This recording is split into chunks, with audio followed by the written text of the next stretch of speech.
आज की हास्य कविता की पृष्ठभूमि में ऐसे दंपत्ति हैं जो सिर्फ करवा चौथ पर आदर्श दंपत्ति के रूप में दिखाई देते हैं और बाकी पूरे साल विलुप्त प्राणी बनकर रहते हैं।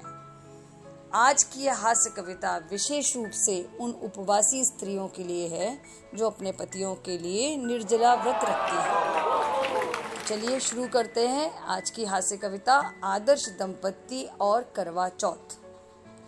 करवा चौथ के विशेष उपलक्ष्य में हास्य कविता के लिए आमंत्रण आया। आमंत्रण सुन जाने का मन हमने भी बनाया। आमंत्रण पत्र में कुछ अनोखा लिखा था। आदर्श दंपत्ति की खोज है, कुछ ऐसा दिखा था। अब मंगल ग्रह पर पानी हो या हमारे ग्रह पर आदर्श दंपत्ति नामक प्राणी हो, इनका मिलना किसी चमत्कार जैसा है और इनके दर्शन करना हमारे सौभाग्य जैसा है। इसलिए हम इनके साक्षात दर्शन को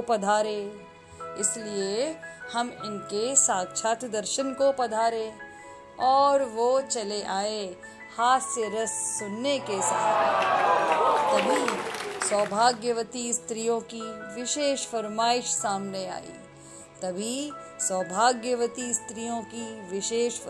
सामने आई। उत्सुकतावश हमने भी वजह जाननी चाहिए। कविता से हास्य व्यंग की अपेक्षा थी और बहुत अधीरता से कविता की प्रतीक्षा थी। विचार मंथन किया कि उपवास रखी स्त्रियों के लिए ऐसा क्या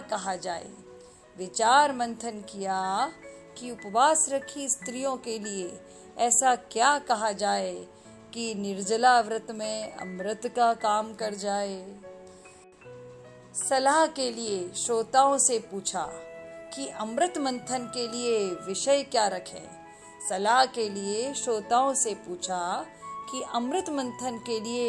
क्या रखें।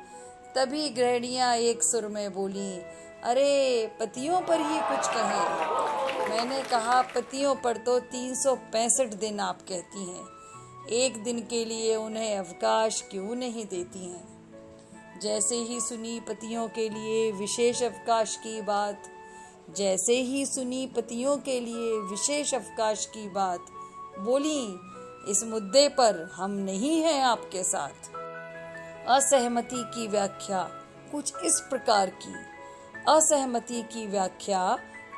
प्रकार की, निर्जला व्रत हमारा हो, पानी का भी ना सहारा हो, भूख से व्याकुल हम रहें, विशेष अवकाश पर वो रहें। मैंने कहा, तो क्या हुआ, आप भी तो साल भर रूप धारण करे रहती हो शेरनी का, एक दिन के लिए कायाकल्प कर रूप बना लेती हो सुघड़ पत्नी का। वे बोली, हम तो एक दिन के लिए ही सही सुघड़ पत्नी बन जाते हैं, पर यह सगुण पति जैसे प्राणी किस ग्रह पर पाए जाते हैं।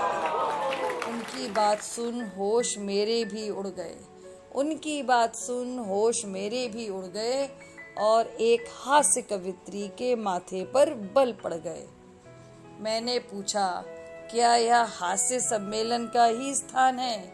बेबाक होकर गृहिणियां बोली, तभी तो यहाँ प्रसिद्ध हास्य कवि विराजमान है। पर ऐसी शंका क्यों आई आपके मन में? मैंने कहा, क्योंकि झांसी की रानी के दर्शन हुए आप सब में। इसके साथ ही सम्मेलन का समय हुआ समाप्त, पर घोर असंतोष था वहां व्याप्त। तभी घने बादलों में से कुछ देर को चंद्रदेव के दर्शन हुए। उसी के साथ ग्रह के आदर्श जोड़े भी प्रकट हुए। आदर्श जोड़ी के रूप में अब यह अगले करवा चौथ पर ही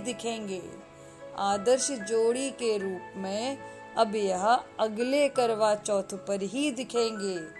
तब तक सगुण पति और सुघड़ पत्नी अघोषित विलुप्त प्राणी बनकर रहेंगे। स्वाहा।